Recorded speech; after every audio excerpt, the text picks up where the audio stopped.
Hi there, let's talk about healthy eating in a cost-effective way. When you hear healthy eating or a healthy diet, many of you out there would think expensive and most likely exotic. You think foods that are locally available to you or indigenous to you are not as healthy as the more expensive foods that you'll find in supermarkets and other places, and most likely also exotic, meaning from other countries, especially the Western kind of diet. I want us to change that today. So when it comes to healthy eating in our context, the Zambian context, I want us to talk about some key foods that I want you to always have in your home when you're at least doing your grocery shopping.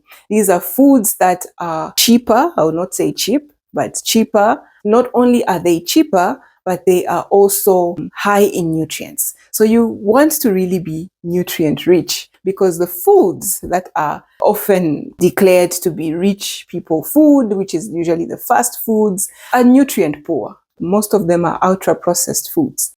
So first of all, we know that cereals, especially maize, is the staple in Zambia. If there's any cereal that you should have at home in the Zambian context, it should be maize. It's much more affordable, much more versatile, and something that is most likely acceptable to many of us. But of course, there are other cereals. If you can include cassava on your shopping list. You can also include rice, or slightly pricey. You can include also sweet potatoes, especially this coming season. Sweet potatoes are becoming more abundant.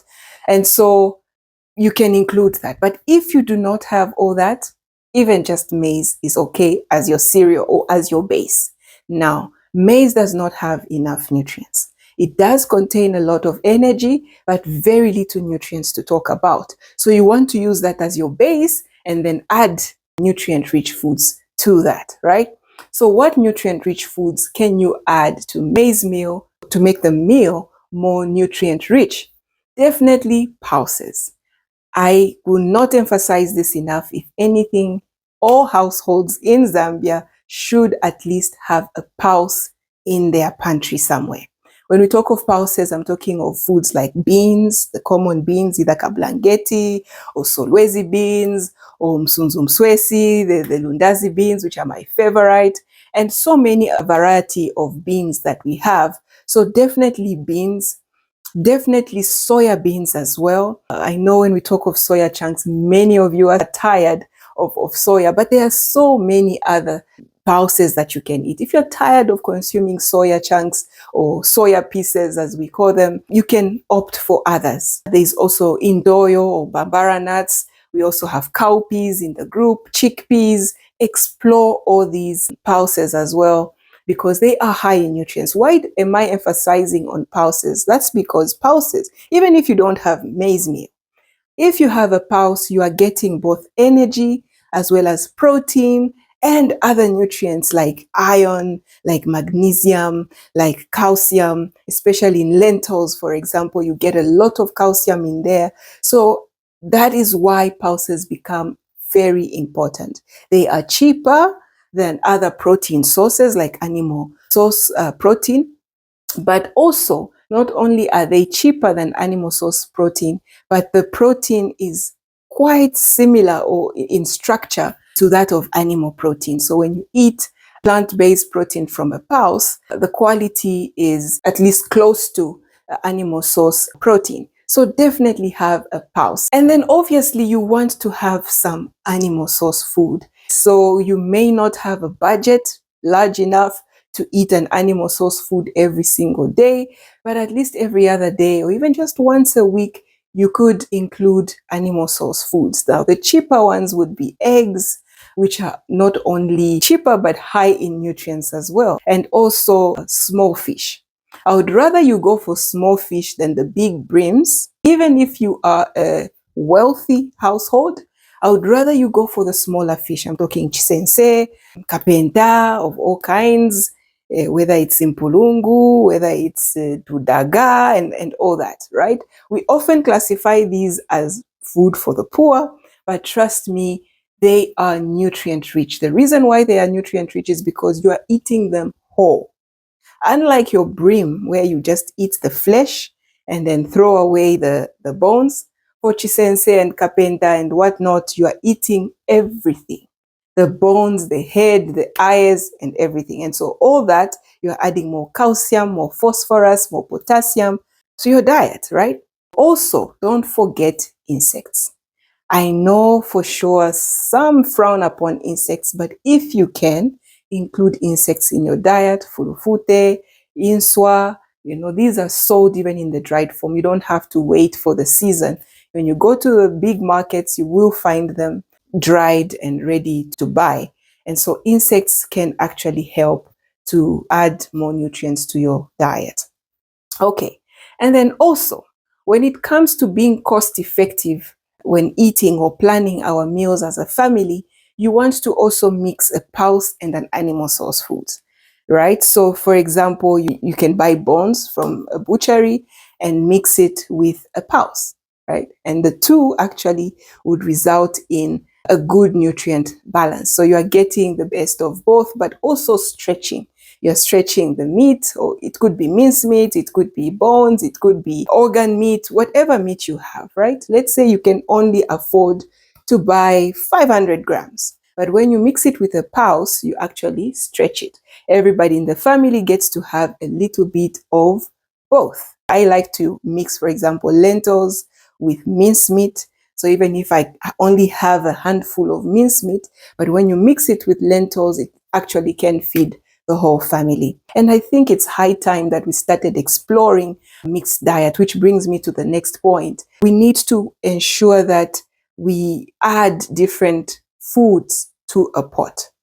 We are used to having, for example, chibwabwa alone, maybe of course with tomato and onion, and then maybe with, let's say, liver and nshima. But, when you look at the diets of maybe the Asian diets, or especially the Indian diets, as well as the West African dishes, you see a lot of mixture. In one pot, there will be fish, there will be chicken, there will be meat, there will be, name it, right? Palm oil and all kinds of things mixed together. That enriches the meal. So meaning what you're actually doing is that even if you have a small portion, you may not feel full after you've consumed, but you are guaranteed that you've met your nutritional needs, especially for young children. So ensure that you start exploring mixed dishes. One example, a few examples that come to my mind is, for example, like I said, bones with beans, especially if you have young children. We are talking young children between 6 months and 2 years or 24 months, that age range. You want to start feeding them on, that fatty substance that is inside the bone. That matter is actually very good. It's high in fat, which is needed for their development and especially the cognitive development of a child. It can even be their first food. And so also you can mix, for example, if let's say you are down to 2 booger fish or mackerel, you only have 2, yet you're a family of 5. What do? I only have 2 fish. How am I supposed to feed a family of 5 with 2 fish? What I would do is I would cook maybe, say, katapa, all right, which grows easily anywhere in my garden or wherever, right? You cook katapa, you remove the flesh of the fish and add it to the katapa. And when you're cooking katapa, you can also pound it with cabbage. So you pound katapa, cabbage, and add the flesh of the booger fish or mackerel or whatever other fish that you have.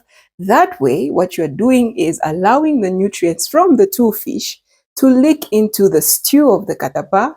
And so as you are dishing, each family member gets to have a little bit of the nutrients that are found in the animal food. So that would be protein as well as a number of other quality nutrients like iron, which are best sourced from animal foods. I hope you're beginning to see how mixing these foods together can actually increase the nutritional value without really spending too much money.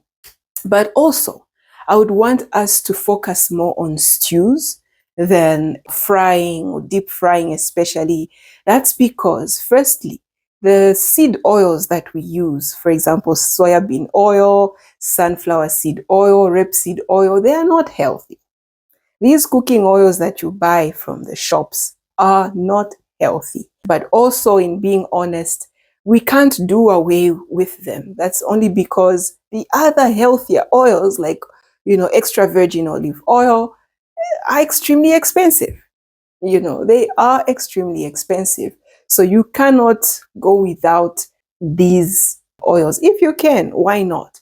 But if you can't, my advice is that you focus on stews, because you get to use less cooking oil when you're making a stew than when you're deep frying. For example, instead of me having fried chicken, I would rather have chicken stew, because the amount of oil that I'm going to use in fried chicken is way more than the amount of oil that I'll use in the stew, chicken stew. The same with any other stew. It could be beef stew, it could be beans, it could be anything. So cook a lot of stews, or do more of stews than fried foods, because these oils can cause a lot of inflammation in the body. And when you consume a lot of it, what you're telling the body, or what you're doing to your body, is causing it to be more and more inflamed. And inflammation of the body can result in a number of conditions, health conditions, that we do not want. All right, so make use of stews. But also, don't forget your wild foods. Wild foods like mzauli, which can be added to katapa. I know my people in the western part of the country, you do understand what I mean. Mzauli is added to katapa, for example, in Western Province, and it not only adds a great aroma to the meal, but also nutrients. It's a food that is very high in nutrients. It's actually a seed that is plucked from a tree, what we call the rosewood tree, or mzauli tree in our local language, which is really rosewood. And so added to cassava, or I think even any other food, and it adds a lot of iron as well as flavor. So these are ways in which we can explore to ensure that we not only are cost effective, but also ensure that our meals are nutrient rich.